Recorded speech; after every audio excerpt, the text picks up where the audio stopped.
this new city council woman was protesting, and I'm like, wow, who is she? Kshama and a Socialist Alternative are a true alternative, right? They've been a glittering example of to the left worldwide and the US left. She got a bunch of workers at the SeaTac airport to walk off the job.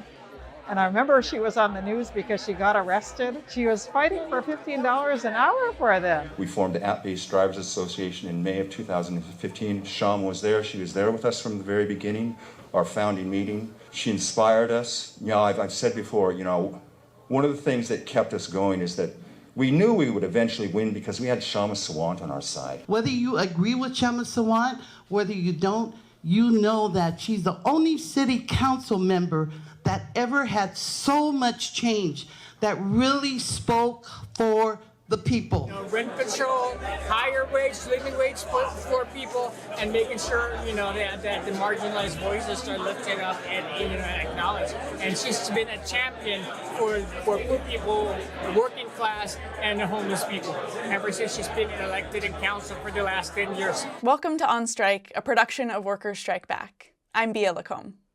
And I'm Kshama Sawant. This week, we're continuing our 2-episode feature on the lessons of our Socialist City Council office in Seattle and how our working class movements won historic victories despite the determined opposition of the Democratic establishment. But before that, I want to remind you about the membership drive we have launched for Workers Strike Back. Become a member now and help ensure Workers Strike Back can continue to organize to rebuild a fighting labor movement, and On Strike can continue to bring you coverage of a wide range of issues that are very hard to find on mainstream media, not to mention our unique approach of also presenting analysis and strategy for working class fight back. On Strike doesn't run any ads, and we don't accept any corporate money. We rely entirely on donations from working people to support our work. You're not alone, right? You're not just sitting on your couch, doom scrolling, reading all these different terrible news stories alone, that there are thousands and in reality millions of working class people who feel just as frustrated and also want to see a path forward, who know that higher wages, high quality healthcare, and high quality housing are totally possible. We're building on the example of the past decade in Seattle on a national scale to widen and strengthen the class struggle. Who here wants to be a part of that movement? Go to workersstrikeback.org and click on Become a Member. So now, going back to our episode. Last time we covered lessons 1, 2, and 3 from our experience in Seattle. Now, lesson number 4, it's not can you compromise, it's what can you win based on the strength of your movement. Here in Seattle, political pundits are asking about me. Will she compromise? Can she work with others? Of course, I will meet and discuss with representatives of the establishment. But when I do, I will bring the needs and aspirations of working class people to every table I sit at, no matter who is seated across from me. And let me make one thing absolutely clear.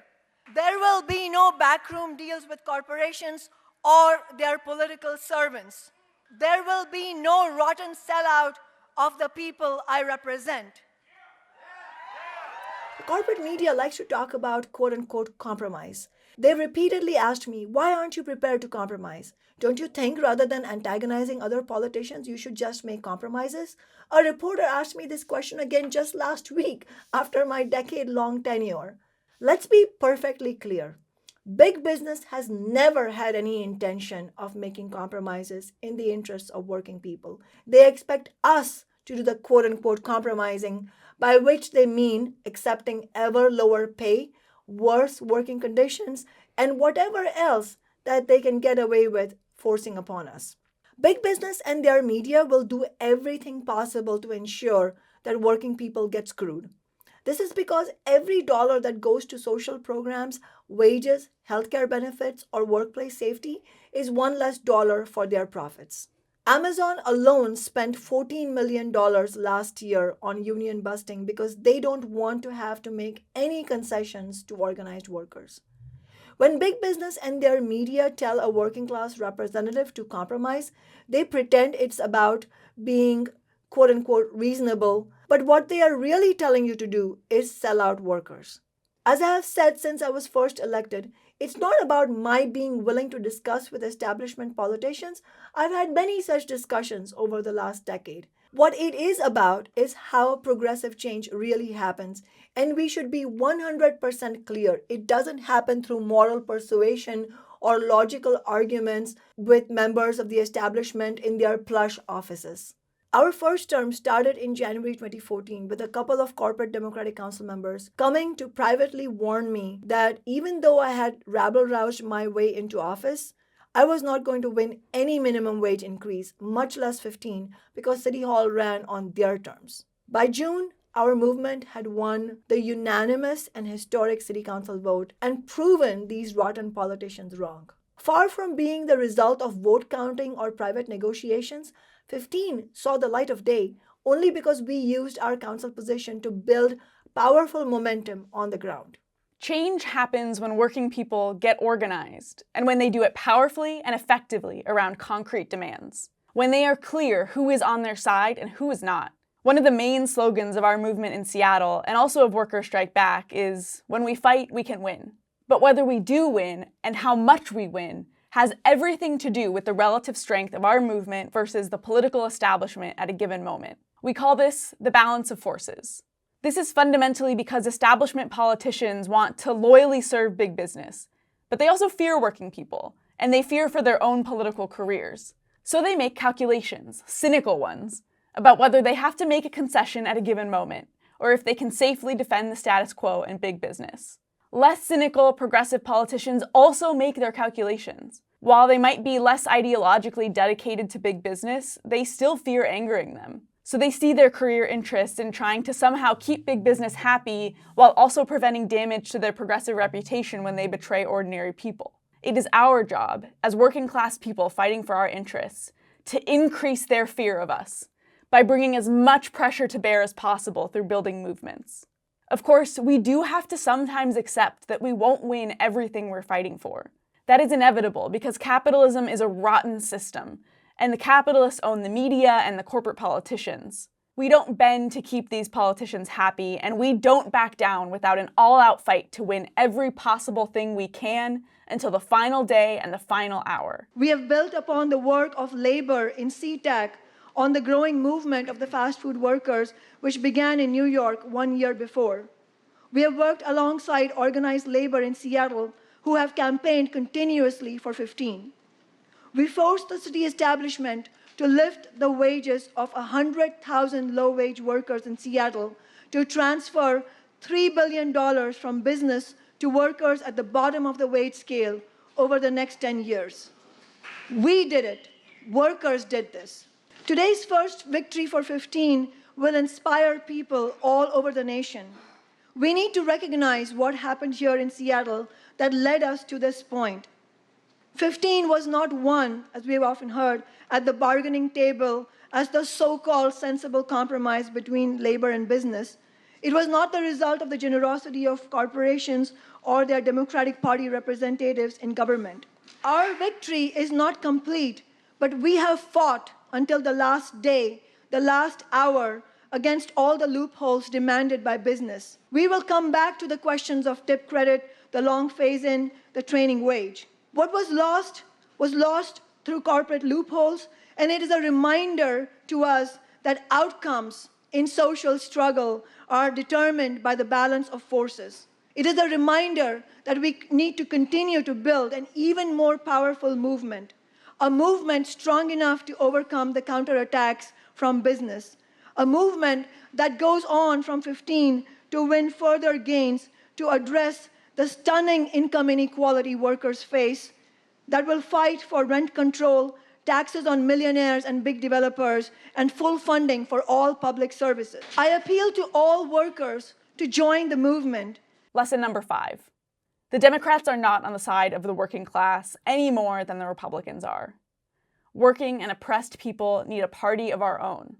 The Democratic Party is a party of big business. It is heavily reliant on corporate money. Its leadership goes back and forth between corporate boards, highly paid executive jobs, and powerful positions within the party. It is tied by 1,000 threads to the capitalist class. Well-meaning progressive politicians will not be able to go into this party and change it from the inside. They will be changed instead. They will sell out. There is no real avenue for reforming the Democratic Party because, despite its name, it has no democracy in it. It is an electoral machine for the ruling class. In most areas of the country, there are not even meetings of the rank-and-file members of the Democratic Party. Decisions are made from the top down. They're very adept at doing that. They're very adept at seeing something that they can't stop, then sending their forces out to co-opt it and claim it as theirs, and then begin the internal destruction of what the purpose of that thing was all about. They do that very well. The Democratic Party does that very well. They co-opt strategic issues and say it is theirs so that they can sweep the real meaning of those issues under the rug.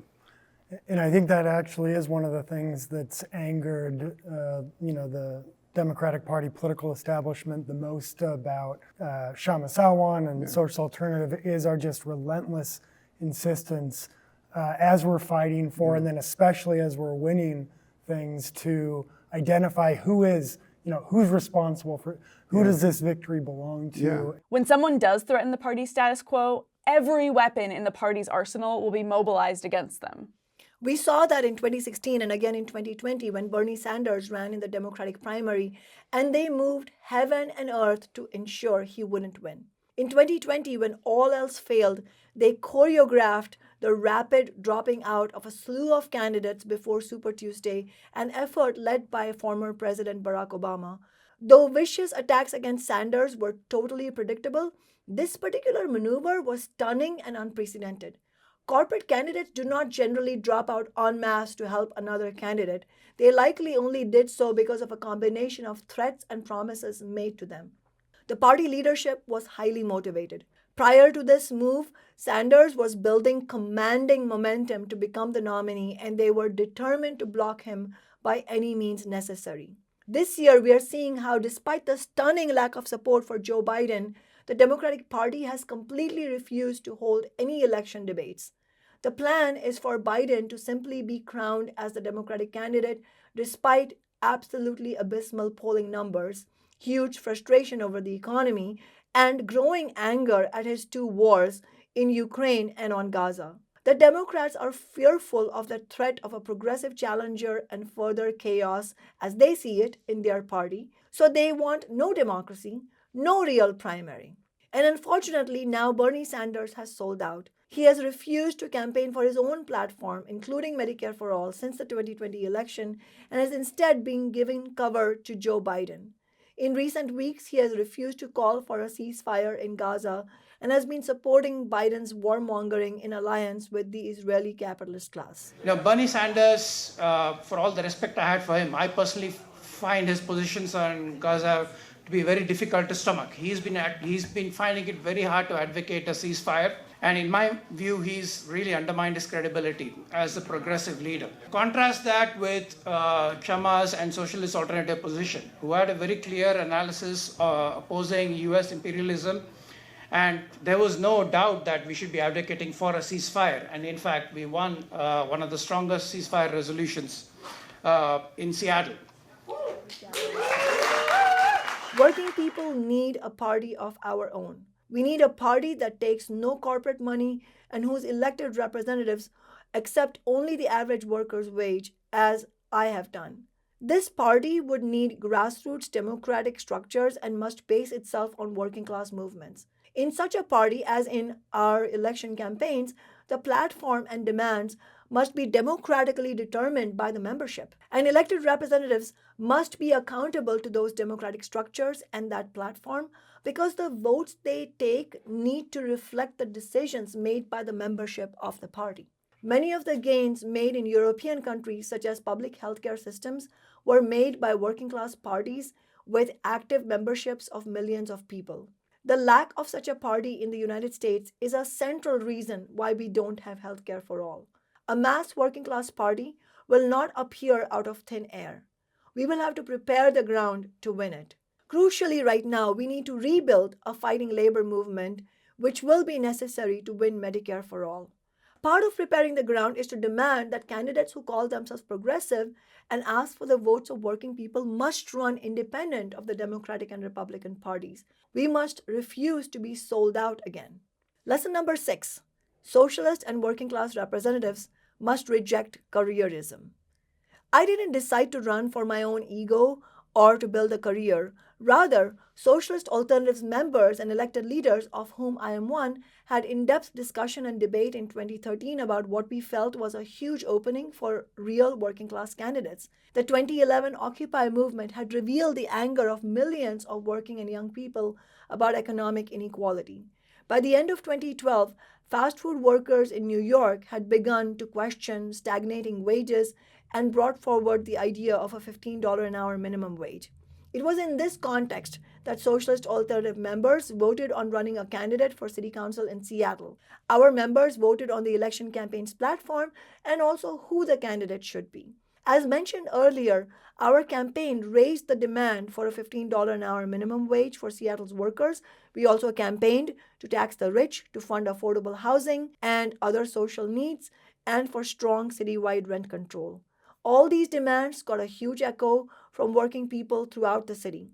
As a working class candidate, I also pledged during our campaign that if elected, I would take home only the average worker's wage and donate the rest of my city council salary after taxes into a solidarity fund for worker struggles and social movements. I have kept that promise. Lesson number 7. Politicians who represent corporate interests are not your colleagues. They are your political adversaries. Apoplectic. This was how a Democratic establishment city council staffer described the reaction inside City Hall when news broke in November 2013 that Kshama had defeated her 16-year incumbent opponent. According to the Stranger newspaper, some of the Democrats remarked that Kshama would be like a mountain lion set loose in a grocery store, whatever that means. City Hall insiders told the Stranger that some Democrats were going to try blocking Kshama's appointment to any council committee on which she could actually introduce a $15 minimum wage bill. Even before she took office, political pundits and the Seattle City Council Democrats lost no time in beginning to malign her and carry out character assassination. When we won that first election, Kshama correctly said that our campaign was as close as you could get to a referendum on a $15 minimum wage for Seattle. We predicted that those who opposed workers winning 15 would try and create distractions by carrying out personal attacks on her. This is because the ruling class understood, as well as we did, that if we built a mass movement around 15, it could very likely pressure the Democrats to vote yes. As the Stranger pointed out, they recognized that the best way to stop us from winning 15 would be to, quote, kneecap her credibility first, end quote. So within hours of winning our election, Democrats and their cronies began spreading malicious rumors about Kshama. One corporate reporter described Kshama's approach of holding working people's rallies as quote-unquote narcissistic. He also called Kshama quote-unquote self-intoxicated and compared her to a show horse. I heard that Gene Godin, one of the old guard corporate Democrats, said that you were quote-unquote extremely difficult to get along with. Yes, it was published in one of the newspapers, probably The Stranger. I remember that. And that was just one of the many examples where these Democrats were just, on an interpersonal level, just so nasty. And I think it's not an interpersonal thing. Actually, it's all politics. And the reason I think they do that, they project that kind of nastiness, is because they hope that somehow that kind of psychological warfare will break you down and then make you just succumb to their politics because you just want somebody to get along with you. And Bia, I thought it would be really valuable for our viewers if you shared your experience as a community organizer in our Socialist Council office, especially your interactions with the staff of the Democrat council members.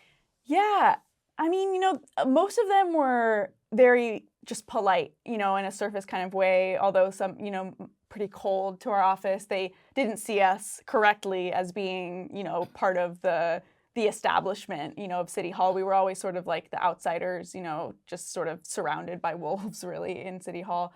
But, I think they weren't all kind of rabidly careerist and like openly so, but you have to be Yeah. careerist to be working for one of these Democratic politicians who is constantly selling out working people. But the worst, I think, is when you had, and this happened, genuine activists who then totally buy into the Democratic Party approach of doing politics and then use their activism as a way to get a job in one of these, slightly more progressive Democratic offices, where what you end up doing is going from being part of the movement to then selling out the movement or trying to ignore working people as much as possible to, as happened in these offices where you had, people working in them who were leaving, working class tenants who were trying to struggle for better conditions out, to dry. Right. So that I think was the saddest thing really, is seeing these people sell out, for their careers and to basically work. And they rationalize it by thinking that they're doing a good thing. They say it's it's even better. We're gonna go, we'll have power and we'll actually be able to change things. But they're never gonna change anything from the inside, like we were saying. It's just them conforming to how these Democrats operate, and really then refusing to do any kind of struggle or fighting. And they see us as, I think a lot of them see us as more annoying than anything else when we try to talk about our class struggle approach. Right. They don't even want to hear it. Right. And in fact, when push comes to shove, they're also willing to be really, really nasty. Like there was a recent example, right, when we were fighting for our resolution for a ceasefire in Gaza. Yeah, so that's the other kind of side. You've got some of these staffers who are very ideologically committed to the agenda of attacking working people and, not conceding anything. And they see us mobilizing working people to City Hall as either an inconvenience or just openly just or as an affront, really. A huge affront to like their doing business, And so there was during the Gaza resolution, one of the staffers from one of the council offices, was openly hostile to some community leaders, some Muslim community leaders who had come to give public comment, and was asking, basically trying to get them out of there, and were really being openly hostile to just like the crowds of people who had really flooded City Hall and had caused a real disruption, which we think is an incredible thing, a disruption to the status quo of how business is going at City Hall. But, they wanted to make these people feel like they were causing a problem or making a real inconvenience by showing up to speak in favor of this. Right. And so our office, our role is to then fight against that and to say these working people deserve to be here, and they like this is supposed to be. And you and Adam had to, and Jonathan, other community organizers alongside you, you had to push back against that. We did have to, because who else is going to do that? And that's why I think it's been really important that we've been in City Hall to fight for working people to actually have a voice, because how the whole operation is just designed to make you feel like you shouldn't be there. It's not a place for you, even though it's supposed to be the City Hall of the people of Seattle. That's not how the people who run City ordinary Hall people see are it. demeaned by Exactly. these people. And I think it's really stunning, especially with this example you're sharing about the Gaza resolution instance, that here you have over 500 people to protest the killing of babies and innocent people in Gaza in this brutal warfare directed at them. And here you have Democrats and their staffers making them feel like they shouldn't be there. Yeah, I've seen these Democratic staffers rolling their eyes, laughing at people giving public comment, all the way to then snapping and yelling at them and trying to demean them in a more open way. But it's terrible. I mean, these working people who are showing up to give public comment are doing what is ostensibly supposed to be the whole function of this democracy. Exactly. And then this is how they're treated by the establishment. And so I think it's so important that working people also, push through that. And a lot of people demanded to be able to speak and to be able to, to stay, even though they were being told there's not even any room in the overflow room. You'll just have to go home. And they said, no, we came all the way here to speak, and we'll wait here in this line until we can speak. So I think that determination, and then our office being able to be there to fight against it has been really important. Some of the Democrats went the other route and attempted to charm me on a personal basis, thinking that could lull me into going along with the establishment agenda. They will try both the stick and the carrot. You have to resist both. Then in 2020, we expanded that to banned school year evictions. Was that not awesome for the families? In 2021, at the same time, the Democrats were trying to kick Kshama out of the city hall with a right-wing recall attempt, which we defeated together. The community said, no. I remember speaking at an all-people of color community forum, and I remember standing in the front of them, and I don't cry, but I remember weeping, saying, if they do that to Kshama, who else are they going to do that to? We got to actually support this leader. I know I am. And I remember feeling the sense that everybody got it. Because you're not going to take out somebody, you're just silencing her voice. And nobody's going to shut Kshama out. No one. Having been in office for a decade as an independent socialist, I can attest to the real pressure to be quote-unquote civil to your so-called colleagues on the legislative body. This is no doubt even more palpable if you are a left elected inside the Democratic Party, but it is ever present and acute even when you are elected as an independent socialist. It has been practically an everyday experience for us.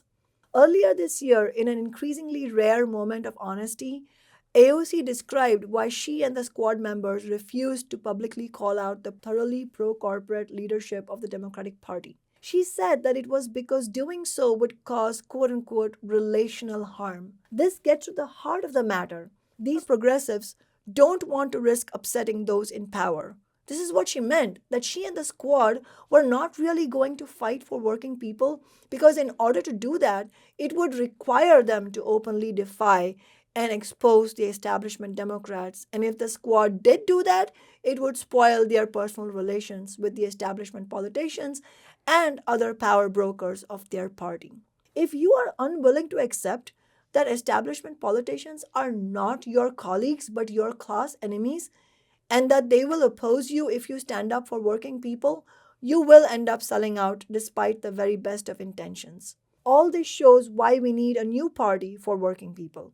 In fact, having Socialist Alternative as my own political organization has been the backbone of all our work. An organization that stands with our council office, that is itself accountable to working people and not big business, and that is democratically organized with rank-and-file membership determining program and strategy together. It has been decisive in enabling me to take on the pressure of conflict with the Democratic establishment. Lesson number 8. Pressure to sell out comes in many forms. Working class representatives cannot bend to pressures from gatekeepers or community leaders linked to the establishment. Every community has leaders within it who are loyal to the political establishment. This is also unfortunately true in the labor movement. When push comes to shove, these leaders will leap into action to defend the establishment in their machinations against the interests of working people in their own communities or unions, the very people they claim to represent. We've seen this again and again. This happened during the $15 minimum wage struggle. One of the most prominent business unionist leaders came to one of our private labor coalition meetings for 15 and declared that they had talked to business leaders and there was no way we were going to win 15 and that we had to settle for an $11 minimum wage. And if we didn't, we might get nothing. Shockingly, they made this claim at a time when public support for 15 was at its highest. Why would we go by what the business leaders say they're willing to concede right now when the movement is still growing week after week after week? We're getting bigger and bigger numbers of people signing our petition, coming out into the streets, coming to rallies, saying that they support this. Why would we not try to harness all of that momentum and force through 15? Most of the others in that coalition meeting lamented the situation, but in docile acceptance. It was left up to Kshama to speak up and call this for what it was, a shameful attempt to crush the $15 movement. Kshama told them that if they attempted to go ahead with this capitulation, she would hold a press conference the next morning to expose their betrayal and call working people into action. The business unionist leaders were forced to back down. Later, this same leader crowed about how it was their brilliant strategy that won the $15 minimum wage in Seattle. The momentum was just undeniable, and I think that is, again, what makes it so insidious that you have at the same time labor leaders saying, oh, well, looks like the business members of the committee aren't willing to accept this. It's like, Are you not aware of what's happening in the streets, or are you afraid of what's happening in the streets and trying to get out ahead of it and, close things up before we have a chance to build the momentum any further? During the fight for the Amazon tax, many BLM leaders unfortunately not only refused to join us, they spread a narrative that the Amazon tax to fund affordable housing was quote unquote not a Black issue. Why did they do this? We believe it's because they were wooed by the Democrats into taking funding for their NGO efforts on the apparent condition that they stand with the establishment against our tax Amazon movement. I was on this telephone call with Kshama and a group of those people, and it was almost, white people can't speak for Black issues, or people of other nationalities can't speak for Black issues. And in the midst of that call, instead of us focusing on the demand that was being brought forth, there was this ideal of wanting Kshama to admit that she harbored feelings of anti-Blackness on the call, which was just a really weird thing to kind of exist. And I think they were questioning the legitimacy of her speaking so profoundly about Black issues. And they felt, how dare you do this? And my attitude was, is this real? Is this conversation really happening? Because, I don't understand this. If a person is hungry, who cares who gives them bread? As long as they're giving them something to help them survive, as long as they're participating in their survival, who cares? I absolutely think that by this time, by 2020, Black Lives Matter was going in two roads. And honestly, I was at the 2015 or 16 Columbus Black Lives Matter, conference. And I think from that, there was two major roads where people were going. And one of those major roads was inside the Democratic Party, which there's this old saying about the Democratic Party is where progressive movements go to die. I think this is something that people understand, but I think the living in it and kind of being in that call was the experience of seeing how exactly it operates on that scale. And so when you're tied to the Democratic Party, you're kind of tied to the exact forces that you're supposed to be fighting against. Not even kind of. You're tied to the exact forces that you're going against. Yeah, it's making the rich pay. They actually benefit from systemic racism. That's why it exists. They perpetuate it. And so make them pay and invest in community through building, permanently affordable, publicly owned housing and create, good union wage paying jobs for, tons of people were unemployed with the pandemic.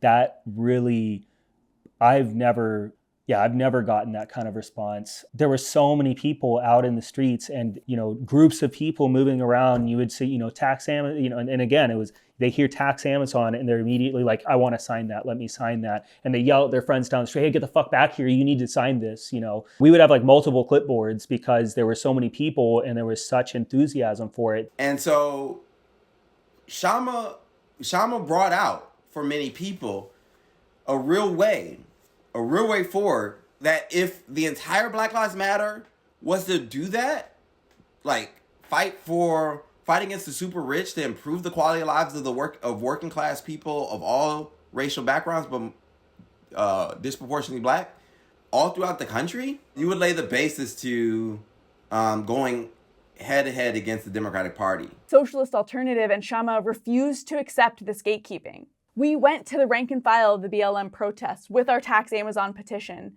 to see what Black working people and ordinary community members thought. As we said earlier, it turned out that at least 30,000 people agreed with us. Taxing big business to build affordable housing in a city where the Black community was being driven out by skyrocketing rents is very much a Black issue.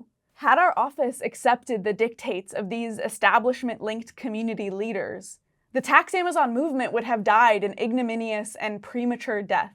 We saw another example of this only last month, on the afternoon of Tuesday, November 21st. Over 500 anti-war activists and working people, including Arab and Muslim community members, crowded into City Hall to demand the City Council pass a resolution introduced by our office calling for a permanent ceasefire in Gaza. Socialist Alternative and Workers' Strike Back members joined those who spoke in favor of our resolution, which included demands for an end to U.S. military funding for Israel and an end to the Israeli state's occupation of Palestinian territories. These demands constitute the strongest ceasefire resolution introduced anywhere in the U.S. If you talk to Kshama and you talk, we often hear the word fighting method, and that's true, right? The fighting method is what it takes. But what exactly does it entail, and what are the tactical choices that that a fighting method leads to? To me, one of the main lessons is that you don't place your trust in the establishment at all, even the so-called progressive ones. And you have to constantly be building your pressure, and you have to kind of have a movement to build pressure against it. So you have to ground your political campaign in a movement and build pressure against the establishment. First of all, why is this approach important? Because the establishment sucks. And one recent example of that we saw was during the ceasefire resolution on November 7th. Many of you who were in City Hall might recollect. Not one City Council member seconded the ceasefire resolution on the 7th. Seattle City Hall became a battleground between activists and our office demanding the resolution be passed in its full form, and the Democratic Party politicians either outright opposing the resolution or attempting to water it down. The same Democrats had refused to allow even a discussion on our resolution at a council meeting 2 weeks prior. While they banded together in removing some of the demands from the resolution's text, faced with the intense pressure from hundreds of angry anti-war activists, the majority of the Democrats were ultimately forced to vote yes. The story of the fight that we had is going to echo, is going to reverberate beyond tonight, and many other ordinary people are going to ask us all, how did we win that? And so it's our responsibility to share with them the story of how we were able to win only because we actually had a resolution in the first place that put a spotlight on the Democrats, that forced them to take a stand. And at first, they acted like they didn't have to, but then they were forced to. And then, in the presence of hundreds of people, they were forced to listen to our points and then forced to vote yes on a ceasefire resolution. This demonstrates how we, and this is a very strong message from Socialist Alternative, this is how we believe elected office should be used for the working class, where our office becomes a platform for a larger movement. And that is By winning this, we have made Seattle the largest U.S. city to date to pass a ceasefire resolution. But a big reason why the Democrats felt emboldened in the first place to bring amendments to remove strong clauses from our resolution was the cover they received from self-appointed community and NGO leaders who tried to insist that we withdraw our resolution and let their groups work with Democrats to come up with an alternative, defanged version. When we refused to back down, these leaders had private meetings with the self-described progressive Democrats and made an agreement to support their amendments, removing the demand to end U.S. military funding to Israel and the brutal occupation of Palestinian territory. At best, the approach of trying to work behind the scenes with the Democrats is based on a fundamental misunderstanding of how social change can be won. However, more often it is based on self-interested motives by community leaders who see that alienating the establishment puts at risk their own career advancement and comfortable relations with powerful entities. Such an approach inevitably leads to selling out working and oppressed people, regardless of any professed good intentions on the part of leaders. Lesson number 9. Seattle may have unique features, but it is possible for the working class to win anywhere. Some people have argued that what we have done in Seattle somehow isn't relevant for the rest of the country or for national elected office, that it must be something about the water here or some other local peculiarity that accounts for it. More seriously, it's often said that Seattle is a progressive city, so it was easier for us to win things here. We're told we shouldn't hold progressive Democrats like AOC and the Squad to the standards of what our Socialist City Council office has done. Well, certainly Seattle has its own characteristics, as does any city, and it does have a proud labor history, including the 1919 Seattle General Strike. This labor movement was also an important feature in the protests against the neoliberal policies of the World Trade Organization, or WTO, in 1999. And objective factors are always important. We would not have won the $15 minimum wage without the support, inconsistent though it was, of labor movement leaders in this city. But none of these things change the fundamental reality. Organizing mass movements is what got the goods. Using an elected office as an organizing center for working class movements is by far the most powerful way to fight for change, whether in Seattle, Washington, in Washington, D.C., or anywhere else nationally or globally. It's true that the majority of Seattle's working people are very progressive, but that's never been reflected on the city council, with the exception of our socialist office. For the most part, the city's working people have been well to the left of virtually any politics that's been on offer to them.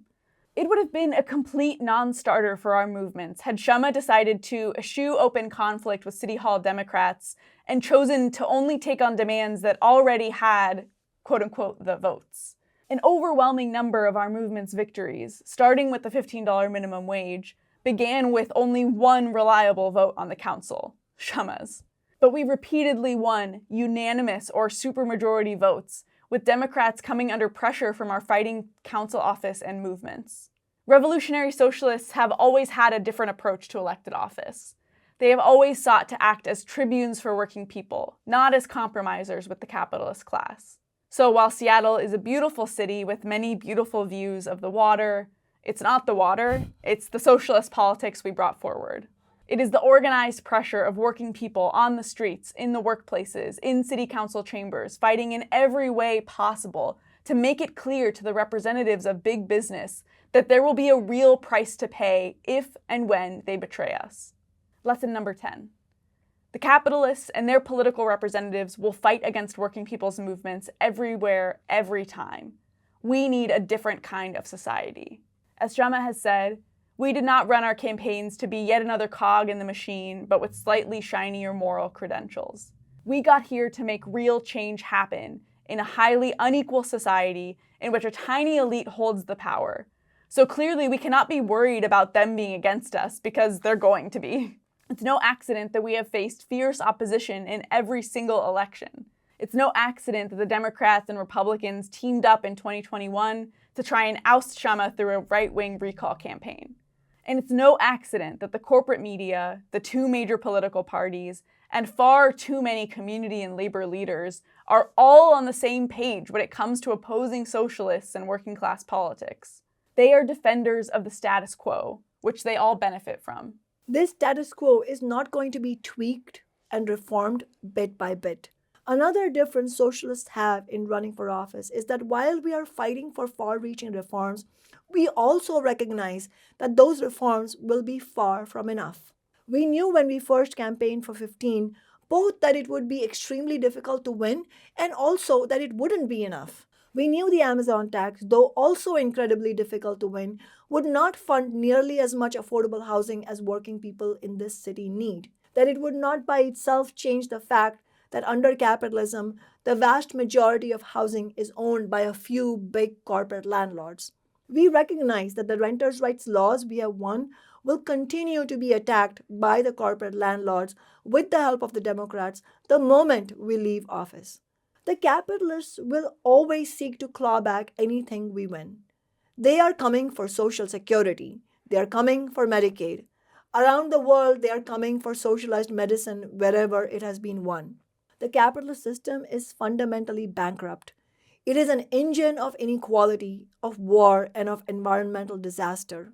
A system that is horrific for most of us, no matter how hard we fight, is a system that needs to go. Capitalism needs to be replaced root and branch. And so we ran for elected office not just to fight for reforms, but also as part of a program to fight for a socialist society, to set an example of what was possible, but also to show how grotesque this system is and how rotten its representatives are. We need to run genuine working-class socialist representatives for office elsewhere, and we need a new party for working people to make that possible. And these genuine representatives should draw serious lessons from our experience in Seattle. But one final lesson is that we need a fundamentally different kind of society, run by and for working people, not billionaires. We need an end to the dictatorship of the bosses in the workplace. We need to take the major corporations into democratic public ownership and run them ourselves. We need workers' democracy. We need an end to war and racial oppression. We need to fight for a socialist world. On Strike is a production of Workers' Strike Back, a nationwide organization fighting on working class demands like a $25 an hour minimum wage, union jobs, Medicare for all, and against discrimination and oppression. Workers' Strike Back is also calling for a new party for working people because neither the Republican Party nor the Democratic Party represents us. Please like, subscribe, and go to workersstrikeback.org and donate. Look for us on Patreon to support our work. On Strike is a broadcast entirely for working people, funded entirely by working people. Next week, we won't have an episode during the Christmas and New Year holidays, but we'll see you back here on January 5th. Solidarity.